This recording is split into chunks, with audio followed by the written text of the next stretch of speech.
This is an EO Cape Town event brought to you by EO Cape Town. And today we're introducing Andre. Thank you for being with us today. And we're going to learn about general branding. And Andre is going to give us 7 practical tips of how we can practically implement these in our businesses. Please feel free to connect with Andre afterwards if you want to procure his services. And over to you. Sure, thank you very much. Thanks. Hi guys, thanks for coming to listen to me on such a rainy Cape Town day. I thought it was supposed to be in the spring and summer already. So what I'm going to talk to you guys about today is I'm going to talk to you guys about success patterns. It's something that I'm actually quite passionate about. But first off, let me start off with just a few slides on who I am and where I fit into the world, so you guys can have a little bit of context.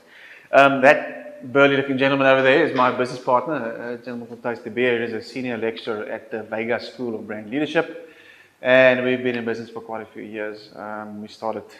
We knew each other back in the day when we started working at FCB. As you'll see, I'm quite moggy about everything strategy. So I am one of those people who have actually read The Art of War and understand it and can recite a few verses. But I'm passionate about the idea of strategy and how strategy is actually something that's been around forever, and how it's been used practically to change worlds, lives, and so forth. Just a little bit about our name. The first guys that went into space, the first Americans actually technically to go into space, were called the Mercury astronauts. And I always thought, it needed to take something special to have yourself strapped to basically a retrofitted V2 rocket that the Americans stole from the Germans after the Second World War. But with no guidance, no nothing, with about the same computing power as a Nokia 3210 to be blasted off into space. That's quite a brave act, and what it led to was something incredible. It was people going to the moon and beyond. And we took inspiration from that, because we said, anybody that has to do that has to have a few components or a few patterns that we can learn from. So as a strategic consultancy, we always say we've got a lot of guts, we use a lot of science, and everything we do is human-centered at the end of the day. It's taking a little bit of a learning from those guys. And everybody is all about purpose these days. Our purpose as a consultancy is just simply to do the following. We help people turn their big, scary ideas into ingenious, human-centered ideas. Some of the biggest evolutions in branding is the empowerment of the consumer and how everything we do needs to become far more consumer-centered. And another thing we're passionate about ideas like that is ideas like that usually end up changing the world. And I'm going to show you a few of those today as well. So I'll give you an example of a great idea. Portable music. I mean, everyone here probably had a Walkman. I know you, but I had a Walkman. I didn't have a Discman, but Wikipedia will tell you they were only big in Japan. Okay, because there's a reason for that. The reason for that is someone came along with an ingenious idea. An idea that said portable music or portable music player isn't good enough. We need to create something, and Steve Jobs framed it when he launched it at the famous Macworld presentation. He said, it's an emotional connection to someone's heart. It was the first time you could have portable music and 1,000 songs in your pocket. Something ingenious. So where do we fit in from a consultancy point of view? Because a lot of guys that make ads and come up with fancy payoff lines, we fit into the middle. So all of you guys are entrepreneurs, you've got great ideas. That's why you are in business and why you're successful. Our job is to make that idea, make it more meaningful, so it becomes an ingenious idea. Because great ingenious ideas lead to very good marketing concepts, incredible messages, and beautiful ad campaigns that win a lot of awards. So I'm never going to win an award in my life. Just for that reason, it's very difficult for me to give you guys hardcore facts in terms of the outputs that we've developed for clients, because a lot of the time it's really deep level strategic stuff and directives. So I'm going to give you guys top level examples of the work that we've done, but I can't unfortunately discuss, it won't be ethical to discuss the deep inner level workings of brands. Okay, and like I said, that good ideas, that go to ingenious ideas, develop great concepts at the end of the day. Okay, we specialize in 2 things. Okay, a lot of guys say, well, what do you specialize in? As a consultancy, we specialize in 2 things, certainty and meaning. Certainty because we use a lot of science, a lot of, let's call it social science, a lot of psychology, sociology, even anthropology to understand consumer behavior and build it into brands so that brands that we develop can be far more meaningful. Okay, and all of this will start making a lot of sense when I get into the presentation.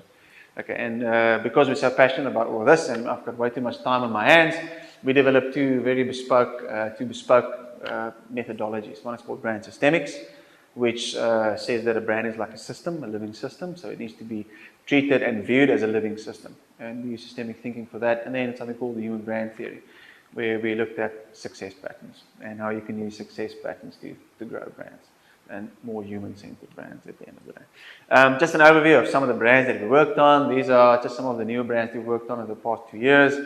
We're quite proud about. We've got quite a few blue chip clients that we've worked with and that we've influenced. Okay, so enough about us. Just a brief overview. I've explained more or less our approach and what we're about. So let's talk about success patterns. Okay, that is who owns a Harley Davidson in the room? Anyone? Okay, so I usually get into trouble for the following statement. Okay, so everybody knows Harley Davidson is this massive global powerhouse brand, right? I mean, everybody knows about Harley Davidson. A lot of my friends have Harley Davidson, so I don't have this conversation with them. But here are the facts. This is what the facts tell us. If you look at 30 years worth of marketing statistics, this is what the facts tell us. 80%, up to 80%, not an exact number, of real hardcore bikers, in other words, people that will buy more than 2 to 3 motorcycles in their life, will never consider buying a Harley Davidson. So of the 100% of people that buy motorbikes, 80% will never buy one. And of the 20% that actually end up buying Harley Davidson, 65% of them say they will never buy another Harley Davidson again. So how powerful is this brand really? Okay. If you listen to the chief marketing officer of Harley Davidson, he says, Harley Davidson is a well-designed mask that middle-aged accountants can put on right through small towns and scare the hell out of locals. And that comes from the Harley Davidson CMO. That comes from the chief marketing officer, right? That's not me slamming them, okay? And the facts, I didn't make that up, comes from a gentleman called Professor Byron Sharp. So, and yet, even though it's a mask that makes middle-aged accountants look scary, sorry for all the accountants in the room, my brother is one, so it's not with respect, and yet they missed their success pattern completely, and they gave us Harley Davidson perfume. Okay?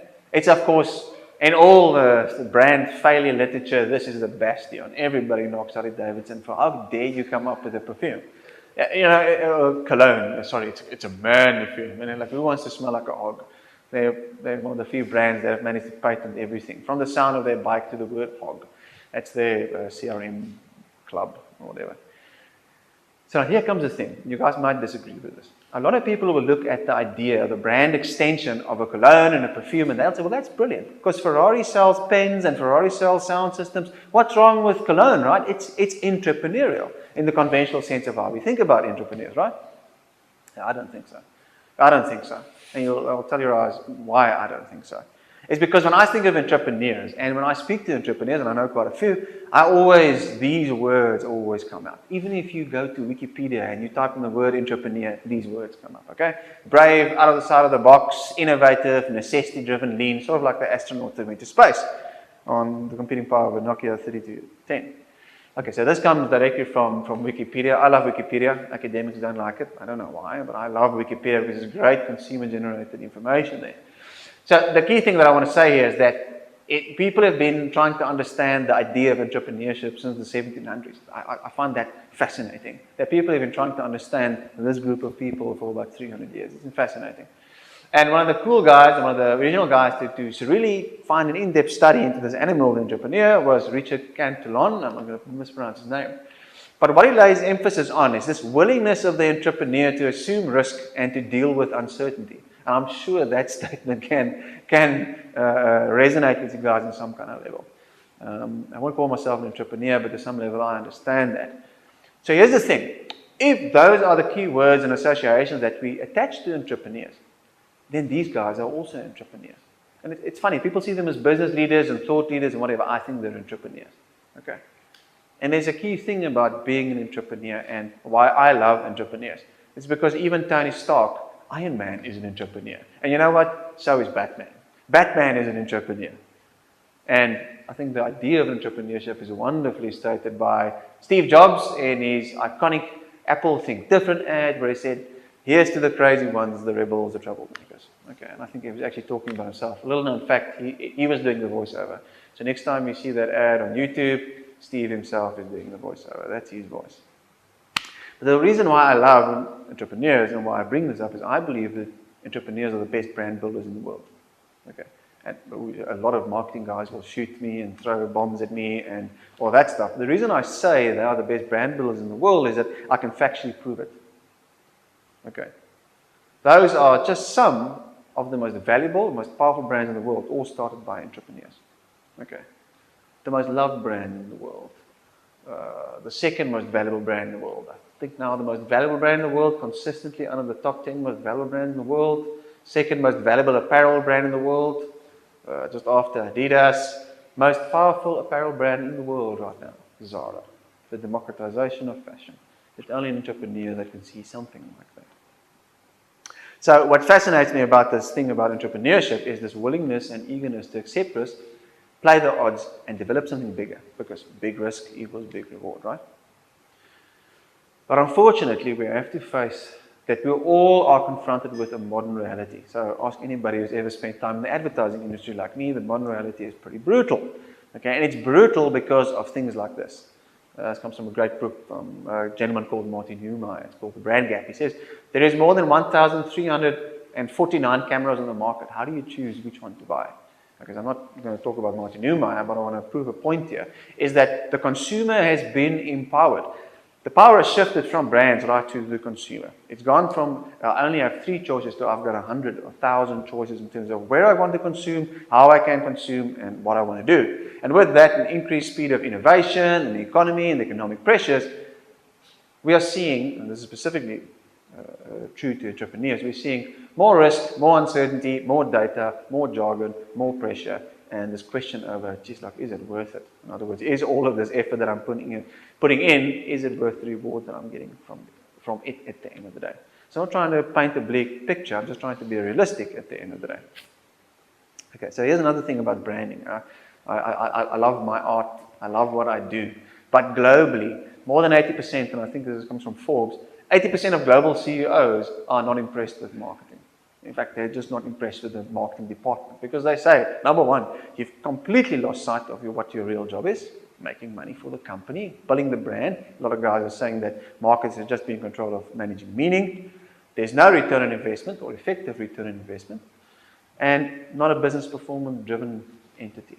Okay, and that says something about the global mindset around how we view brands and the role of people that build brands. Okay. But the truth is, I believe that in such market environments, as Peter Drucker will tell us, I think it's Peter Drucker, I stand to be corrected, but he says, chaos is a dangerous opportunity.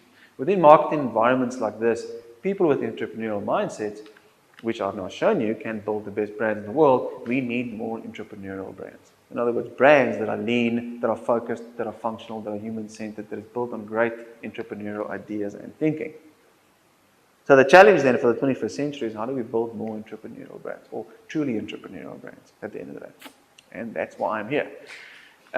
Maybe I can help you guys. But the other thing I love about my industry, and it's all about owning a narrative. In other words, owning a language. If you name something, you can own it. It is something. Okay, one horrible examples in South Africa are that, which I'm not going to go into right now. But these are very interesting because I looked at, in my studies, I looked at marketing language pre the 1990s and then marketing language after that. These are sort of like new concepts that have stuck their heads out over the past 10 years only. Remember the concept of branding as we know it is about only 200 years old. The first brand that was marketed as a brand was called the Triangle Beer.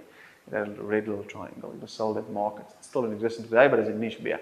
But today we are confronted with, and it can only be confusing to people, we're confronted with concepts as your brand needs an ideology, or your brand needs to become an ideology.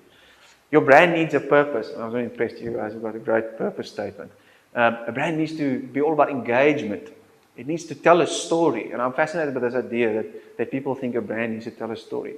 I help guys with writing brand stories. It's part of what we do, so I'm not knocking the idea. But it's fascinating that as business owners, as business creators and money generators, we need to think about things like, how can we tell a story around my brand? And what does that actually mean? Because that's actually my next slide. What does all of this stuff mean? What does all of this jargon mean? Not only do I have more pressure on me, all of this stuff going on in my life, I don't need to deal with all this jargon as well. And people are telling me that's what I need to do. Now, I'm sure you guys have seen the Simon Sinek clip. But don't worry, I'm not going to play it. Have you guys seen the How, Why, and What clip? Okay, everybody's seen that clip. He's famous for being in every single strategic presentation in 2008. That's when he wrote his book, Great Leaders Start With Why. Fascinating book, but it's also given the power to just about everybody that I know to become a brand strategist. I'm fixing more golden circles than I've ever done before in my life. I usually get a strategy document. What's going on? It's a golden circle. Okay, no, is that really your why? How do you get to a why? And all that stuff. Not knocking Mr. Simon's neck. I think he's a brilliant mind and I love his book and thinking. But you get guys like this, Idris Muti of the company called Adeka Tour, and he says, since the 2000s, he's been saying, well, brand needs to become an ideology. And ideology is quite a big thing, because if you say that, you're acting into the realms of religion and why we think the way we think about things. This is a big thing to say around a brand, okay? Because in actual fact, we just want to sell things and make money from that, okay? And sell more and more often and grow at a steady rate. This is a fascinating guy. His name is Martin Lindstrom, and all of this has got a purpose in my presentation. Mr. Martin Lindstrom says that, and he's famous for quite a few things actually, but that book, Biology, it delves into the neuroscience behind brands. In other words, why do people actually choose what they choose, and why do people actually think what they think and how they think about brands? Okay, so he did this exercise where he took 3,000, a little bit less than that, hardcore smokers, a pack a day kind of people, and he stuck them in an MRI tube and he did a brain scan on them while he showed them the most vile and horrible anti-tobacco advertising he could find his hands on. Do you guys know what the neural response was? Anybody? They craved cigarettes. Okay, anti-tobacco advertising doesn't work. Okay, it's atrocious. So the smoking figures have gone, it's increased exponentially. It's the biggest myth perpetrated on man. Okay, but anyway, so Martin Lindstrom says after Biology, he says, marketers and branding people have been throwing spaghetti and meatballs at the walls for years.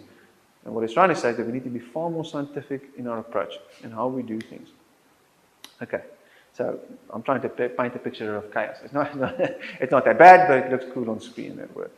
Okay, but the point is, there's so much going on out there, but if we focus on what's going out there and what is working, in other words, if we try to spot patterns, we'll see that are very interesting patterns that are easy to implement and easy for us to use to build very, very powerful brands. We just need to look clearly enough. Okay, so what we did, and again, it's because I've got far too much time on my hand and I like to read a lot, we spent about 4 years and we looked at all kinds of marketing literature.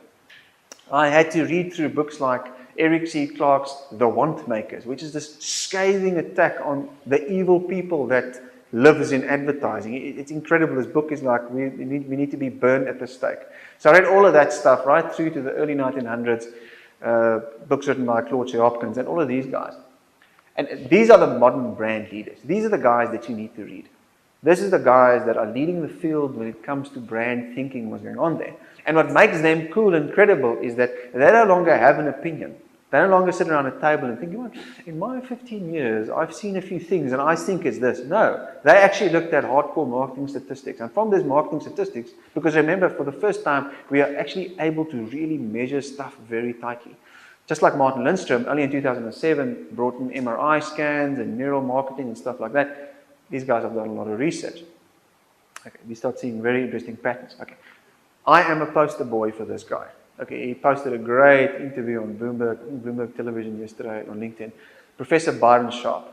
Now, I believe this is the one book. If you want to read one book on marketing, you need to read his book. Okay, his book is called How Brands Grow, and it's a scathing attack on Jim Stengel's book called Grow. Okay, between the lines, he slated him online and stuff like that. And Byron Sharp. Professor Byron Sharp, he's an Australian. He's head of the, I think it's the Edringer Marketing Institute. And so what makes Mr. Byron Sharp's book, Professor Byron Sharp's book, so interesting is that he looked at up to 30 years worth of marketing statistics. So he calls himself a marketing scientist. He says, we can only really understand what builds powerful brands if you look at the hardcore facts. And that's what I love about him, because he looked at 30 years worth of trends, patterns, and that boils down to, he's trying to understand what is the science behind why brands really grow. So he looked at all kinds of brands, hundreds of brands, to understand why this guy grows.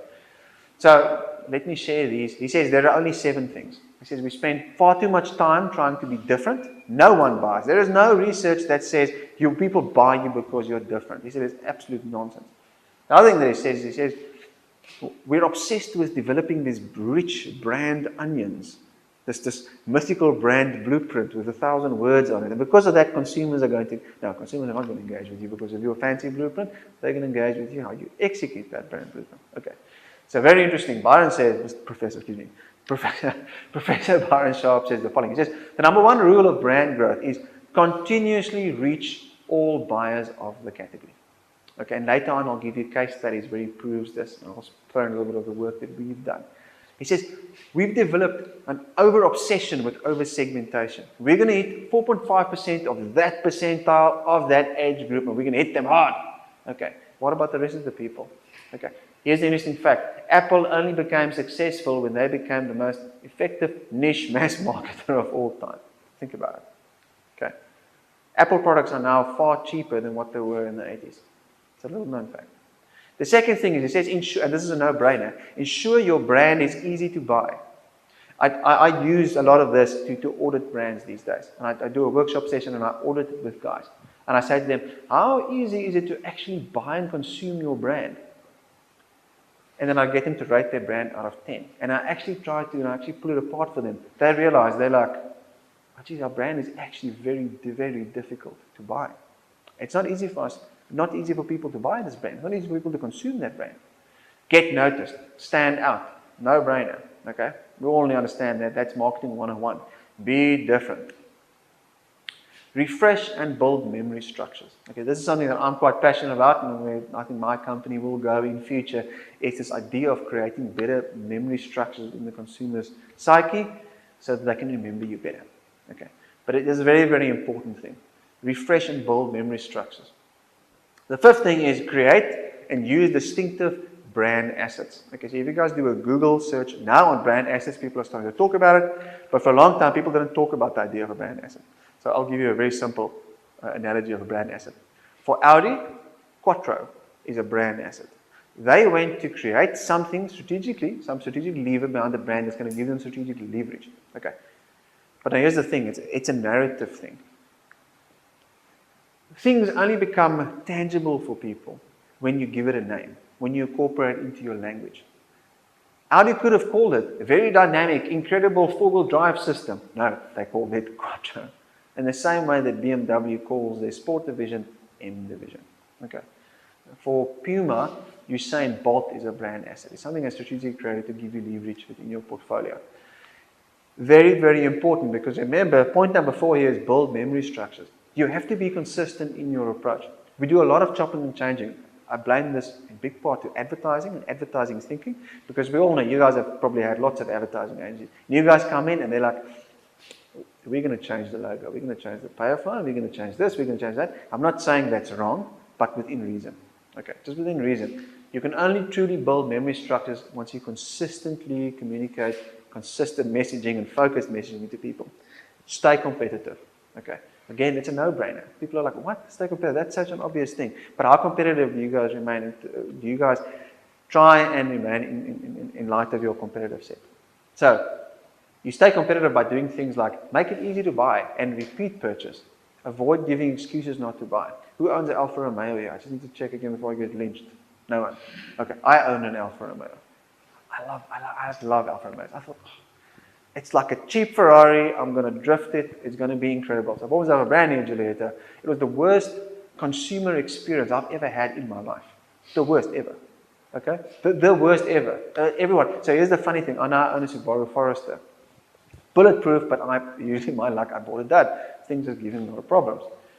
But now if I tell people, and here's the difference. I tell people, my Subaru Forester is really giving me problems. They're like, what? Really? You need to write a letter. But when I complain about my Alfa Romeo, turbo blowing up on 70,000 kilometers after my wife driving it up and down in Fisher, they were like, idiot, we told you so. Okay. There's a massive perceptual problem there. The brand is not staying competitive because it's damn easy to buy. It's damn difficult to buy. It's difficult to incentivize that. Okay, so then from Professor Byron Sharp's interview on Bloomberg yesterday, he said it again very clearly. He says, the research is very clear on this, and this is verbatim from him. He says, the major factor in brand success is physical and mental availability of brands to consumer. So I'll translate that for you. I'll un-Greek it for you. It's about creating better memories, and we need to be better at reminding people. There's a reason why up to 60-70% of purchase decisions happen at point of purchase. 60 to 70% of purchase behavior is shaped at point of purchase. Now think about this. If no memory structure has been created around your brand, and a consumer comes in at point of sale, point of shelf, he's got no memory association with your brand. He's now at the point of shelf. Killer deal, killer price. You stand out, you've got pink neon lights. The consumer is still not going to buy you. Okay, it's a little thing that the wine industry in South Africa need to realize. I don't know if you guys like wine, but I really like wine with my wife. So next time you guys are at the wine shelf, look at the chaos. I mean, how do I know what to choose? I don't know. I've got no idea. I mean, I know wine connoisseurs. All of them will tell you the average human being will not discern between a 40 rand bottle of wine and an 80 rand bottle of wine, let alone a 500 rand bottle of wine. So most of it is purchase decisioning chain in wine works like this. I'm in the mood for wine. I think red wine. I'm going to go to shelf. I don't know, what is a good price? I'm in the 40 rand bracket. I like a Merlot maybe. Okay, what brand is at that price? Oh, I know that one. It's a complete monstrous disaster. A lot of brands and a lot of categories are becoming like that. Okay, a lot of categories are shrinking because of that. Think of something like the brandy category in South Africa, for argument's sake. Okay, so a big solution for all of this, and this is the crux of my talk then, is patterns. Okay, a pattern is quite a powerful thing, because if you start thinking about what a pattern is, and I'll show you what a pattern is. I suppose my next slide, I'm preempting myself. What is a pattern? Okay, pattern is not necessarily always what you think, because that is a pattern. Okay, it used to just be something on a phone. Now it's something you put in front of a tweet. Okay, but people have learned to do that. They've adopted that pattern. 1 plus 1 is a pattern. Okay, E equals MC squared is a pattern. Very few people can actually explain to you what E MC squared means, but people understand its relativity and it's really clever. Okay, it's a very simplified joining of symbols to communicate something incredibly complicated. Okay, and we remember patterns. www, that is a pattern. It's a massive pattern. That pattern changed the world. Changed how we consume information and how we gain information. But that's a pattern as well. Because all of us, if I put that up, over years of consistently creating very effective memory structures, we all know that Nike stands for excellence. Just do it. Okay? Incredible. That's a pattern. Okay. If I put Isaac Newton together, just a little bit of a test. If I say Isaac Newton and Apple, what do you guys think of? Okay. The entire idea, this is a little bit of a trivia, the entire idea that Isaac Newton came up with the concept of gravity by an apple falling on his head, that whole concept only appeared 60 years after his death. It was devised and thought up by a very clever biographer. It was his publishing company. They published his life memoirs. And they had to do something incredible to put some pizzazz around the book. So they created the story of the apple falling on death. We know factually it never happened. Okay. But here is something interesting. This is why this is a pattern. This is why it's sticky. To Victorian era or Newton era type of society, okay, Newton was actually a horrible man. He was a terrible man. He was really not a nice person. He really destroyed people. He went out. He destroyed his contemporaries. He was not a nice man. But for that religious-obsessed society, people who were aware of mythology, if you spoke about Apple and you spoke about it giving people some kind of intuition to do something, you immediately thought back to the biblical story of Adam and Eve. And if you're not that way inclined, you think back to, it almost makes Newton a Prometheus. I don't know if you guys know Prometheus. Sorry, you guys are quite an educated crowd, so usually people don't know who Prometheus is, but it's a titan who stole the fire from the gods to give it to people, man. So immediately, by just creating a pattern, they communicated a vast amount of meaning and semiotics to the consumer. Okay, right. So what I'll just explain to you is a story. A story is a pattern as well. We've been telling stories to each other for centuries, literally centuries. So here's a bit of neuroscience. Our brains, there's a reason why I can put a picture up, and a picture tells 1,000 words. But if I put up a whole bunch of words, you're like, yeah, I don't really get it, but the picture I get. It's because literally our brains have evolved with pictures. We've spent a lot more time dealing with pictures than what we have with words. Fact. The same thing with stories. We've been telling stories to make sense about horrible things, mythology, sense of the world, communicate rituals, customs, and educate with stories of thousands. Our brain is literally hardwired to receive stories. Story is a pattern. I'll take you through what that looks like. Okay, so our brain is literally hardwired to see and remember patterns. It's a fight or flight response because a few thousand years ago, all of us were running around the jungle with a cat chasing us. And the cat was not domestic, it was going to eat you. Okay, so all of us had a primordial sense of survival around us. In order to survive, we need to spot patterns. So our brain is hardwired for that. Okay, so why? It's important that I spend a little bit of time and talk to you guys about the neuroscience behind all of this. Okay. Have you guys ever had a blink moment? That moment when you walked into a room and you just knew something. I mean, Malcolm Gladwell wrote that famous book, Blink.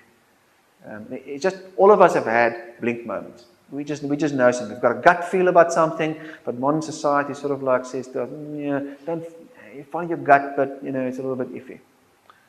Okay.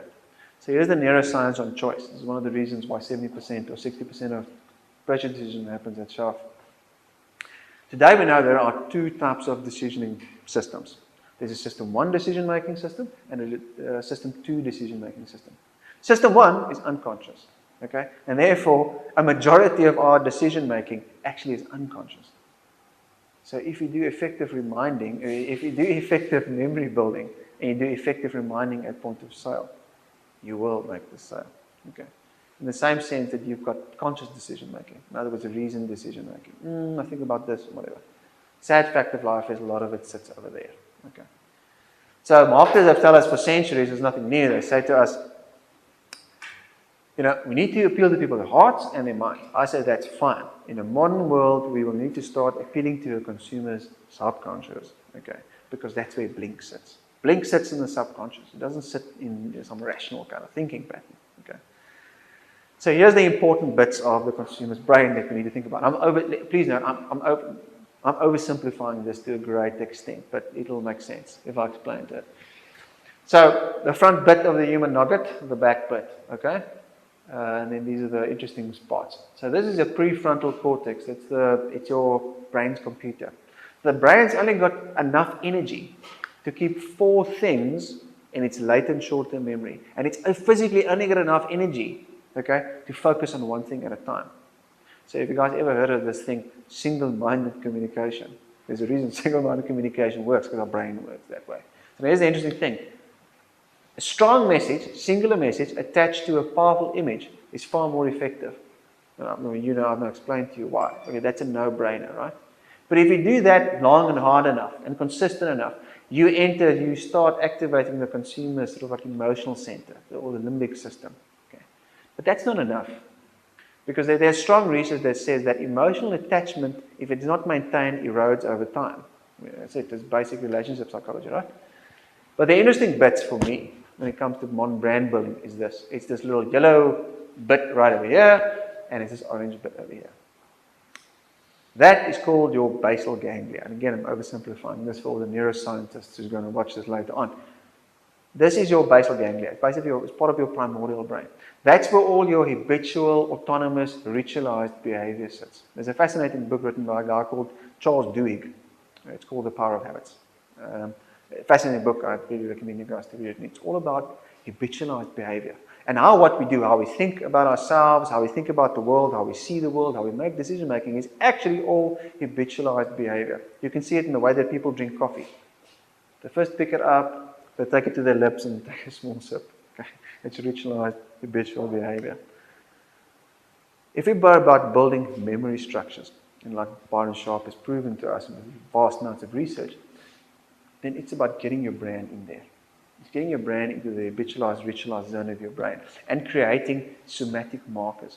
Okay, so a somatic marker is basically its emotional attachment. So your emotional attachment sits over here with your ventromedial prefrontal cortex. Okay, that erodes over time. Emotional attachment between people and brands erodes over time. So it's very important that you maintain it. Okay. So you can basically divide the brain into the front, the top, the front, the back, the top, and then this middle bit over here. So stories sit over here, culture sit over here, blink sits over here, sensory experiences, very powerful, sits right over there. Martin Lindstrom wrote a book called Brand Sense. It's how you use sensory marketing. Okay, it's effective because it sits right over there. And this is where patterns end up. So that's why it's so effective to create patterns and rituals around your brand. Okay. And that's why you need to use these things. So remember I put up those new words, purpose, ideology, stories, Those are all things that reside in the middle of your brain. So if you really want to make good sticky patterns and build memory structures, you need to use these things. And that's why it's working. Okay. So it's just important that I explain that concept.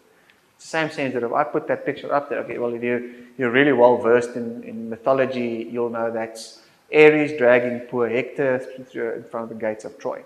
But that's not the point of that image. The point of that image is I can put that up to you and you know it's a warrior. You know it comes from mythology. You can make a bit of an educated guess in regards to who that is. Okay. Memory structures that have been created over the years. So I've had this point, I said we've been telling stories to each other for centuries. Okay. To prove to you it works, Nike.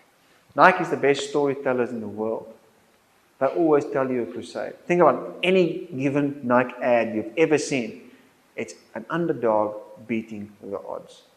It's not just about just doing it. It's about creating emotion that says, I am going to beat this obstacle. It's a very powerful, primal urge. Okay.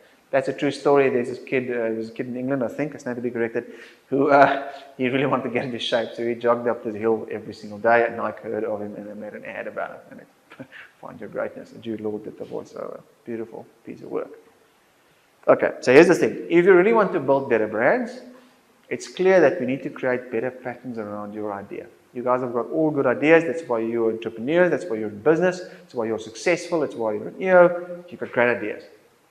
But how can you make your good idea into an ingenious idea? How can you use patterns, thinking, and meaning to do that? Okay, here's a thing that comes from Professor Byron Sharp as well. He says, if you want loyalty, go get a dog. Because the concept of brand loyalty simply does not exist. Okay, it simply does not exist. People are very, very fickle. You need to keep that emotional connection going. Okay, so you guys might be thinking at this stage of the presentation, yeah, but how about giving me some actual groundbreaking advice here? Okay, right. So here's my bit of advice: find and define your success pattern. Something we don't do very often in branding. We spend a lot of time trying to understand consumers, and there's very nice research agencies out there that says, oh, we need to understand the consumer like this. That's fine. I agree with that. I use a lot of them. But we don't spend enough time thinking about what's the success pattern around our brand and how do we do that. Okay, so what I'm going to do now is I'm going to take you guys through just 7 simple steps of how you can, because remember you guys are entrepreneurs, you're driving a brand, all that stuff. What are 7 practical things that you can do to use pattern thinking to create good patterns around your brand? So the first thing that you need to do is please accept that your idea is not different. No one is going to buy your idea because it's different. No one. No, that era has passed. You need to move beyond that.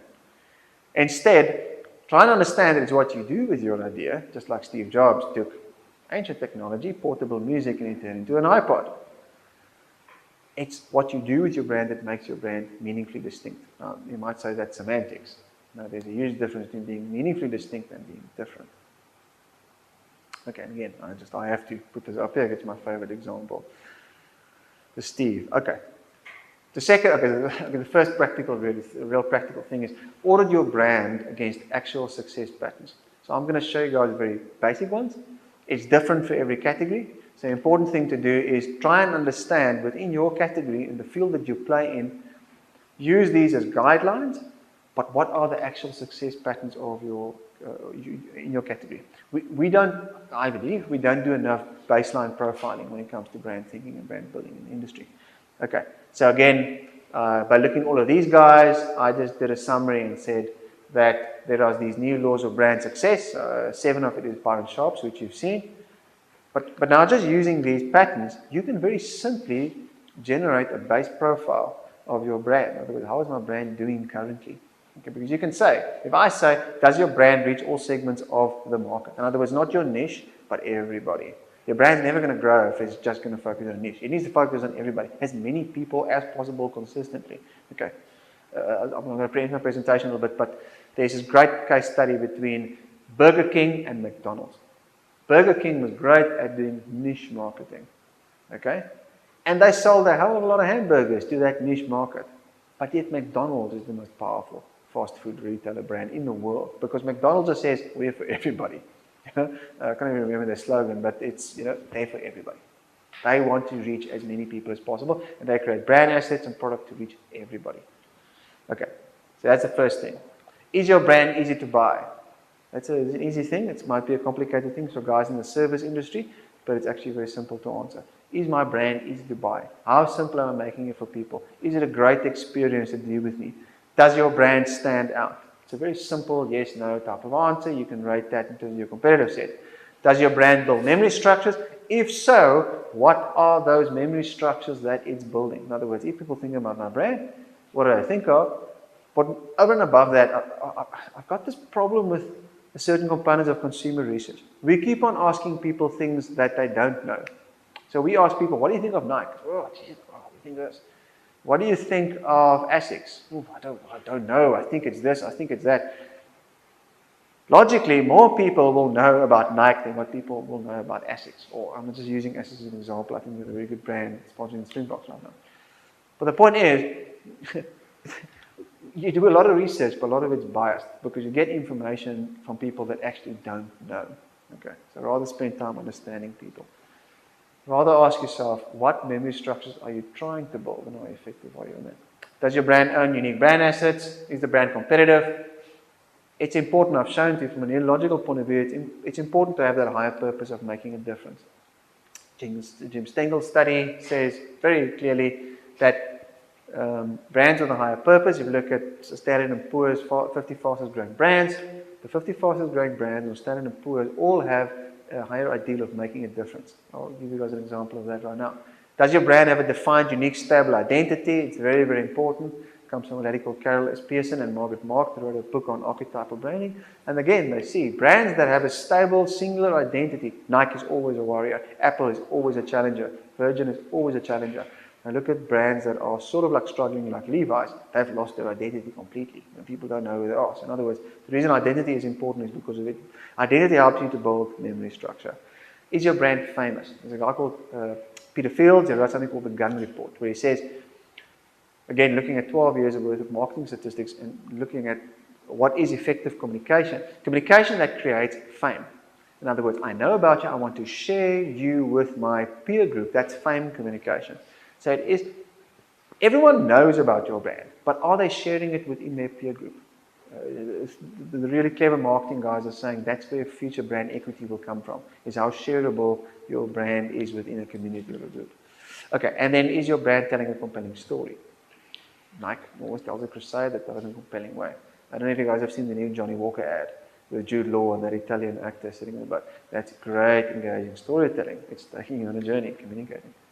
Okay, so the first thing what I'm trying to say is that find the success patterns. These are very general ones, they're global ones, but I think they're relevant to most brands. Start here and understand, give yourself a score, do a baseline profile. So now all of a sudden you're automatically looking at your brand from a systemic point of view. If you're looking at it as a system, what's stopping the system from growing? Okay. Point number, sorry. It's systemic, but these things should relate to each other. Yeah. Yeah, 100%. Systemic impact. Yes, I don't have it in here, but I have it. Yeah, so it's sorry, I don't have it in the presentation, but they are systemic and they all do interrelate. I'm trying to think of a good example to help with the discussion. If you think of something like, again, let's take Alfa Romeo for example.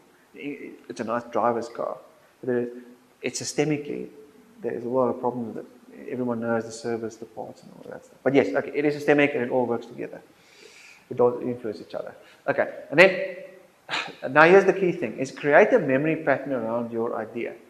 Now remember the brain picture, okay? So it's about using the things in the habitual quarter of the brain to create meaning around your brand. So I used to spend a lot of time developing the most beautiful brand onions and brand meaning structures. Today I know it's about focusing on 4 things and building your brand essence and your brand purpose based on 4 things. And obviously I'm simplifying it, there's a lot of process to it and whatever. So I say these days, start out by just understanding what's that higher value. What's that higher value that's driving your brand? What is your identity archetype? What desire do you want people to associate with your brand? And what emotion do you want your brand to be associated with? And the more singular and focused you make it, the better for you and better for your brand. Okay, so let's look at Red Bull. Red Bull's higher value comes from a guy called Shalom Swart, which is a model that we sort of like appropriate and use. He says basically there are 10 higher level values, higher ideals that drive all society. So it's a good place to start with meaning around your brand. But if you think about Red Bull, its singular focus is stimulation.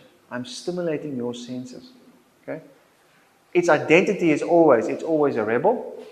The desire, there is such a desire activity. I'll show you now. And the emotion, excuse me, the quality there, the emotion that they attach to their brand is always joy. So all of a sudden it's very simple. It's stimulation, rebel, activity, and joy. Very simple things that you can use to create a great brand story. And the important thing around that little meaning diagram is that anyone can get it. You give that to any kind of creative person, they understand exactly what it is. Okay. So here's the trick. Okay, so I've shown that to you guys before. Okay, here's the trick.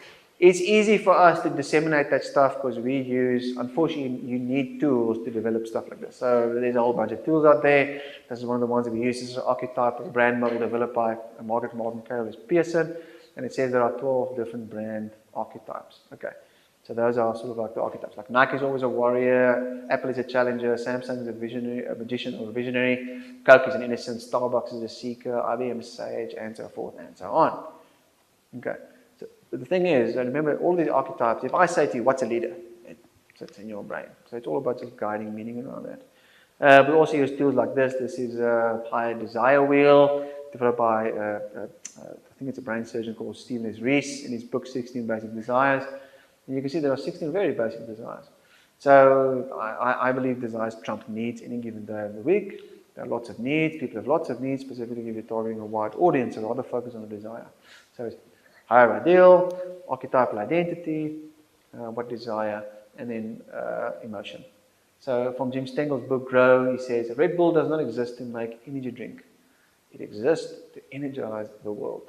Okay, this is fascinating because that I put it in here. No, I don't.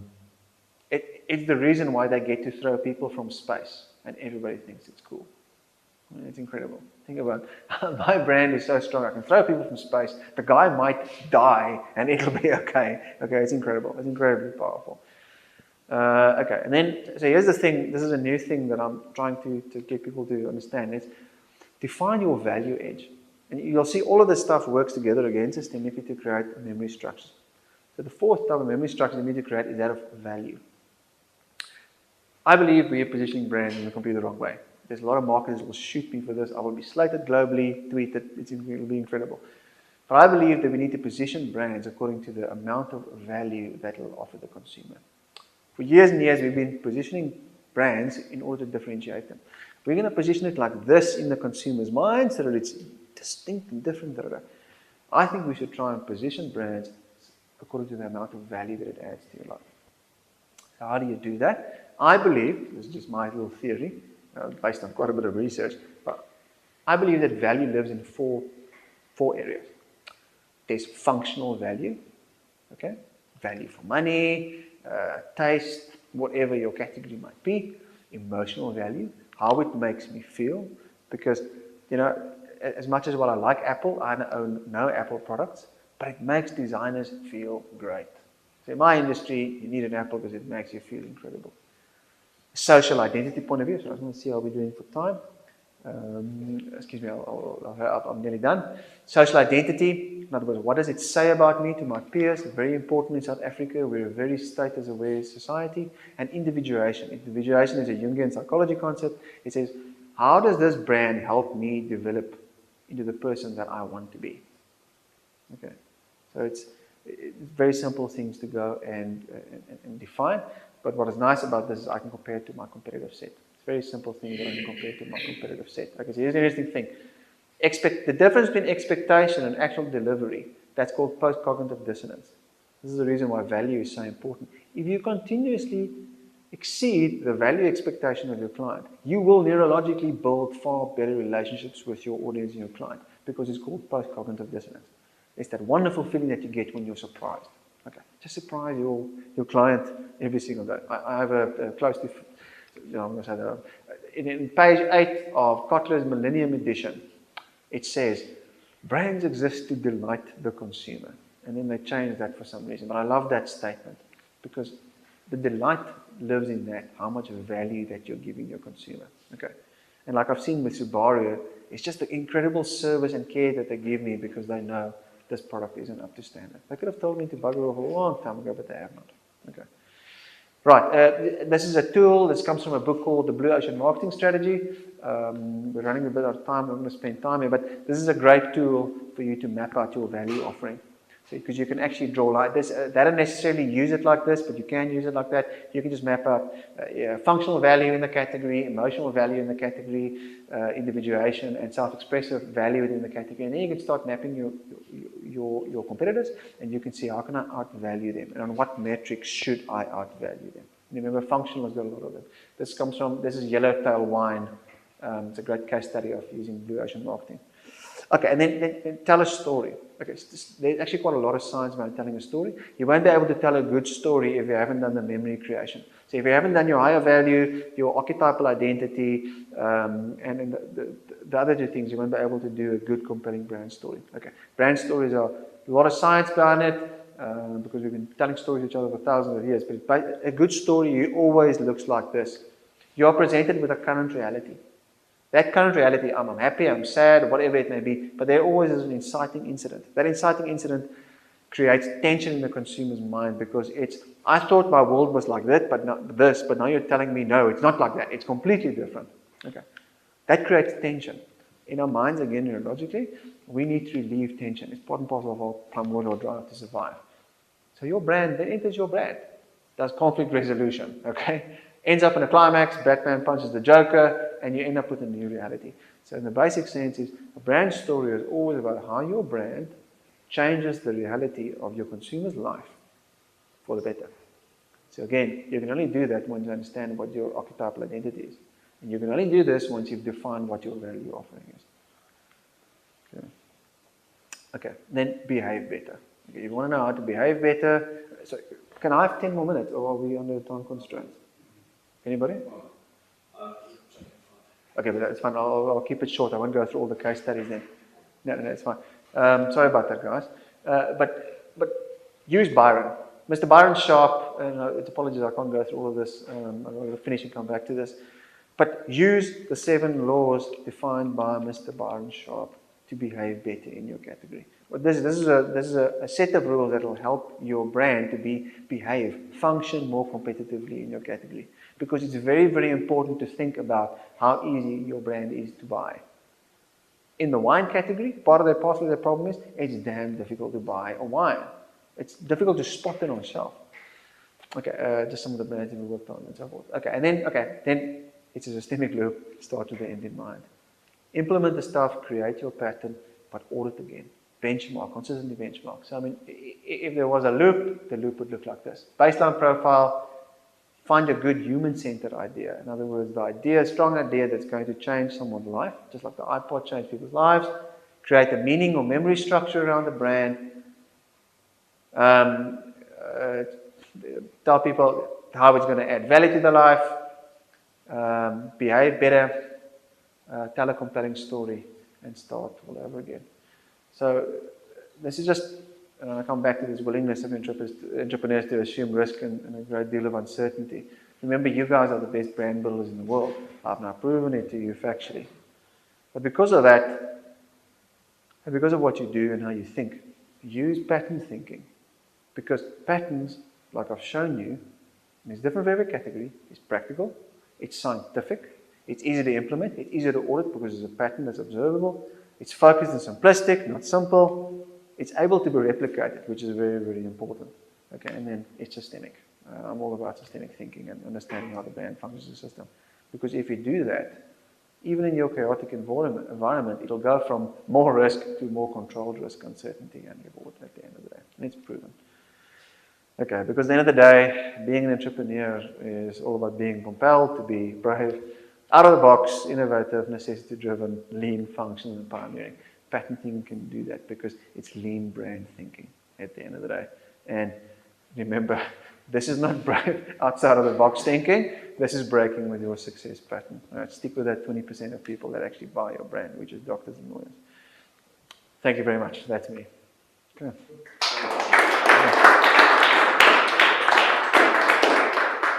My apologies, we went over time a little bit, but you guys, any questions? Have you worked with any corporate brands, so not consumer brands like Puma or Sure. Adidas? Also, Yeah. I mean, we are obviously Yeah. yeah. managers. Sure. Yeah. Quite a lot. Apply the same model. Sure, everything. So that's the thing about a pattern. It's about it's category generic, and also we need to move into a space where brands are brands. It's a vehicle for an idea, and see it like that. So done a lot of work in the business-to-business brand sector and in financial services. I actually find that the hardest category to work in is retail. Retail is a fascinating animal. That's the toughest category to work in. Business is actually quite easy. It's easier to define that brand, but it's far more difficult to implement because you've got far more role players. Your one-to-one service experience is far more important. Your brand ambassador programs becomes far more important and stuff like that. So I've done a lot of work in that space. Cool. Anything else? Yeah. Sure. Sure. How do you think about developing different brands for different segments of your market, or different retail channels? I think so. There's literally two sides to that coin. There's the Virgin argument, and then there's the Procter & Gamble argument. Both of them work. It's just about how it starts becoming okay. So you can. This is quite a broad discussion because you need to enter it from various perspectives. So let's start with the financial perspective. That is a great strategy if you have enough money to back that up. Because now remember, it's memory creation around every single one of those propositions. But you know what? It's worked a hell of a good for Procter & Gamble. It works for them because they realize we've got multiple segments in the market space. We rather want to cover all those segments and understand our brand is not going to give us enough stretch or breadth to do that. So let's create a brand for that. So I don't have a problem with that. I don't see things like that as being a challenge. The challenge is then just understanding, okay, if you're really going to target this segment with this specific brand, what should that piece of meaning be around the brand, and how are you going to effectively build that memory structure? So it becomes a resource money discussion. That it's not there's not a wrong or right brand answer around that. I believe, in my opinion. Yeah. Just looking at the Harley Davidson example. Yeah. In a Harley Davidson, it goes to a very specific market, as you've shown. Yeah. What happens if Harley Davidson wants to go into the scooter business? Would they, in your experience, would they be able to leverage off the Harley Davidson brand, or would they have to come and create a completely different brand and not obviously call it Harley Davidson? Because Harley Davidson is a very well-known brand, so they can call it the Harley Davidson Mini or something. Yeah. I think so. The best case benchmarks that we have for that is actually BMW and Mini, and the other one will come to me right now. I think that brand has got such a powerful cult following that it'll damage its brand if it starts doing things like that. It's a roadster. It's a roadster brand. They've done that job too well. It's now a roadster brand. They've actually killed off their only profitable business center. It's called Buell Motorcycles. That was Harley engine. It was amazing bikes. But they killed that business unit off because it was profitable and cannibalizing Harley Davidson. So I think if they want to do that, they'll have to come up with a completely new brand for that and take that to market. In the same way that BMW could have brought out a 1 Series far sooner, but they chose not to do that. Mini is an established brand equity. Let's rather use that to appeal to a specific set of the market. Cool. So it's got to do with how much equity is there in that brand, because People will forgive you for certain things, but they won't forgive you for other things. People can't forgive Harley Davidson for developing cologne. It's not Harley Davidson thing to do. It's a tough guy brand. Tough guys don't wear cologne. Well, they do, but not Harley Davidson cologne. Yeah. Cool. Any other questions? It'll be interesting to get my feedback. Has it made sense what I've said to you guys? Has it given you some kind of perspective on it? I'm just thinking about your point regarding market segmentation. Yeah. And in my category, we strongly want to differentiate the elite part of the category, which is where we operate in executive search, versus generalized recruitment and job. Yeah. A lot of time focusing on where our PR is directed and how we focus on that upper market. Yeah. How does that's in conflict with what you're saying around market for everybody and PR out there for everybody and so let me aspirational. So let me quantify that. Yeah. So in a modern context, you need to accept that you have far more stakeholders than just your audience. So it's not just about your audience, it's all the other people associated with that audience, within that category. So he's not saying do away with the whole segmentation model. All he's saying is that understand what your core is, understand the peripheries, and understand the people who are beyond that periphery. And even understand the people that's influencing your core audience. And unfortunately, you'll need to reach all of those people because you get opinion formers, opinion shapers, and all of that stuff.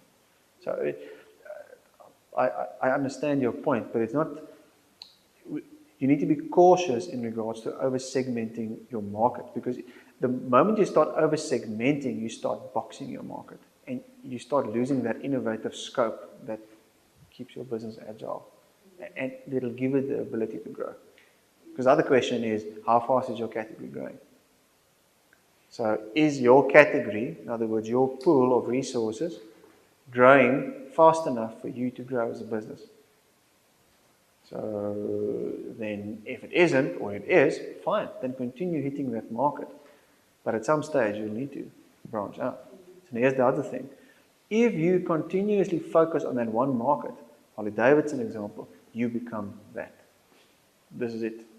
No one's ever going to enter into that. So it means that if you go into sub-markets, peripheral markets, will people accept you as a credible offering within that market? It's a complicated discussion. It's not a one-on-one. But I need to put a caveat to that. Is he says, don't over-segment. Here's an interesting point. I believe we should spend more time understanding culture and the ecosystem than specific consumers. Rather understand the society that your consumer group operates in and how that influences your consumer group. Instead of looking at insights, understand the behavior and the culture that's influencing them.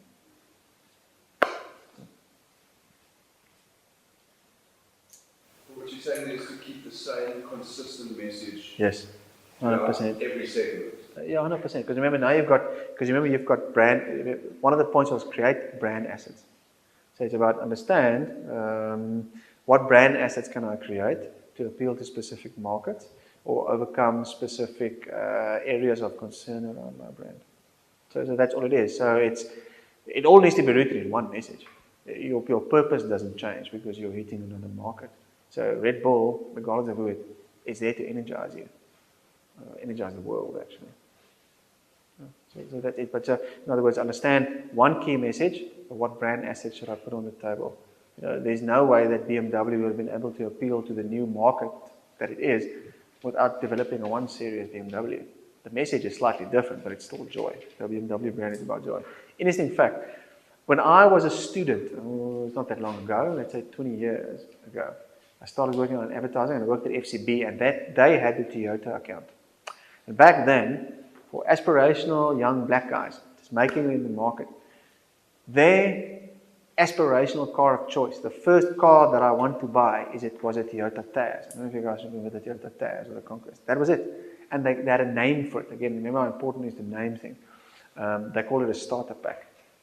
Over the years, they started to call it starter pack, and that idea became mainstream. Do you guys know what the new starter pack is? It's a BMW 1 Series.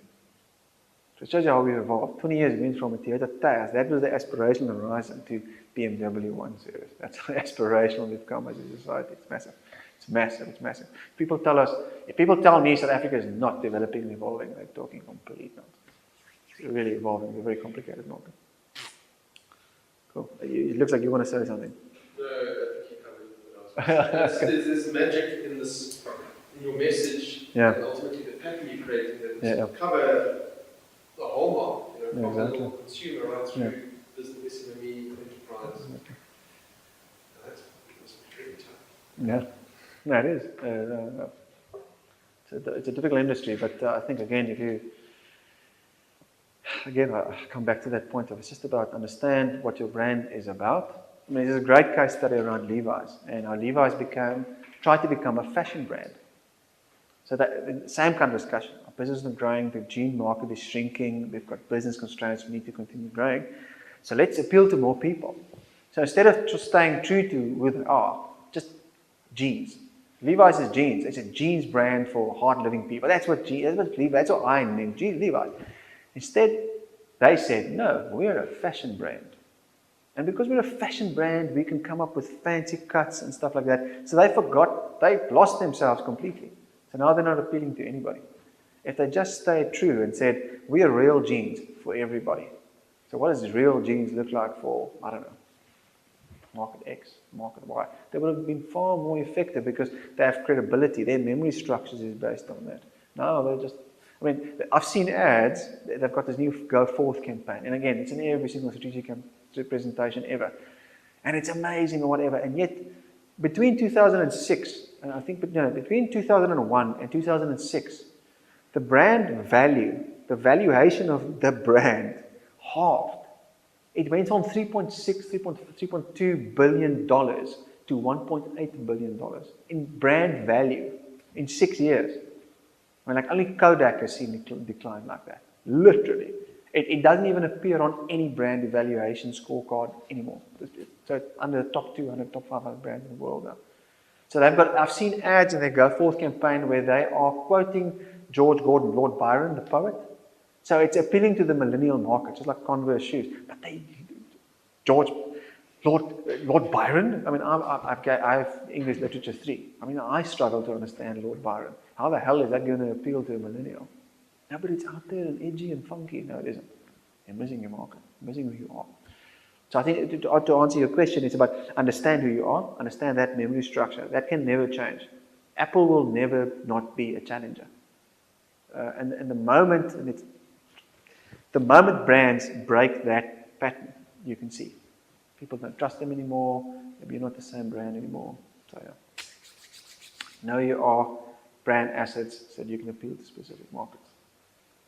That's it? Yeah. Sure, go for it. No, please. Yeah. It goes to the question of whether brands actually matter that much. Yeah. Right? And to illustrate, Tiger Oats. Yeah. If you want to buy oats in any Pick n Pay or any shop, probably any Checkers or Woolworths, you've got to buy Tiger Oats. Yeah. If Tiger Oats is a bad brand or a good brand, would it make a difference if you want oats? It's the only type of oats there. No, it's It like. doesn't matter that the brand is good or not, that you spend it on, because if anybody wants oats has to buy that. So the most brand loyal brand in South Africa is All Girl tomato sauce. TNS have got this research study called conversion model where they test how open and closed people are towards purchasing a brand. According to that score, All Girl tomato sauce has got 92% brand loyalty. In other words, 92% of tomato sauce buying consumers are closed and unavailable to any other tomato sauce brand in South Africa. Tomato sauce. So if tomato sauce can be that powerful, then yes. Brand is essentially powerful because it's not any oats, it's Tiger brand oats. Sure, and the issue is, in this case, like distribution and shelf space seem to be much more important than brand. So, but remember, Professor Byron Sharp's second rule is easy to buy. It's everywhere. That's why Coke is so. Coke just owns a memory structure. Coke is everywhere. Happiness. simple memory structures they create. Happiness, it's a strong emotion. Everybody wants to be happy. Happiness goes with the Coke. I open it up, damn, I'm happy. But I remember Coke is everywhere. You can go, I've traveled, I've done a lot of business in Africa. You can go anywhere. You can go anywhere in Africa, you will find Coke. It's everywhere. That's part of their brand strategy. Coke will be everywhere. It's happiness for everybody. The first Coke bottle, that unique little bottle shape, it was designed in such a way that even if it shattered and broke, you could still make out that it was an apple. It was a Coke bottle. So that's part of brand strategy. And remember, Tiger Oats is so strong that no competitor can play against it. So retailers aren't stocking anything else. You don't have niche brand, and the same thing with all gold tomato sauce. Overseas, Heinz is a far more powerful brand. Heinz is a powerhouse in tomato sauce. Yet in South Africa, I mean, like, honestly, if I blind taste tested all of us with tomato sauce, honestly, will we really be able to discern between it? Probably not. But I love all gold tomato sauce. So now what's your coconut oil that wins at the World Cup? It was the only coconut oil on the show. I wouldn't think of coconut oil being a brand differentiator. But 10 other coconut oils on the show are randomly picked. But the point, Unless yeah, but, you have this new category. yeah, exactly. But the point is, you guys are buying coconut oil. Now, for the life of me, forgive me, I'm very Afrikaans and from the sticks, but coconut oil, why would you want to buy? I'm allergic to coconut, I'm allergic to everything. Why do you want to buy coconut oil? You bought that specific coconut oil, not because sure it was a Woolworths, but you bought it. You bought it for a reason. There were certain pieces of meaning attached to that coconut oil. Which is like, it's at Woolworths, number one, it has to be quality, it's the difference. It's got beautifully designed packaging, it probably looks very similar to that type of thing. And that sends out meaning structures. It's a credible, trustable version of coconut oil. So even if the brand is not that important, it's what you do with that idea. So it's the meaning that you attach to that brand that makes the idea far more sticky and compelling. And like my parents still call Kellogg's cornflakes post toasties. It's an old Afrikaner name for post toasties. So my mother, everyone I visit once a year, my mother was like, will you post toasties here? Do you want post toasties? What on earth is post toasties? It's Kellogg's, yeah, okay, yeah. So brand meaning, brand structure there. Remember, no idea is unique. It's what you do with that idea that makes it unique and meaningful and of value to the consumer. Cool. Thanks, guys. Really appreciate your time. Thank you. Very good.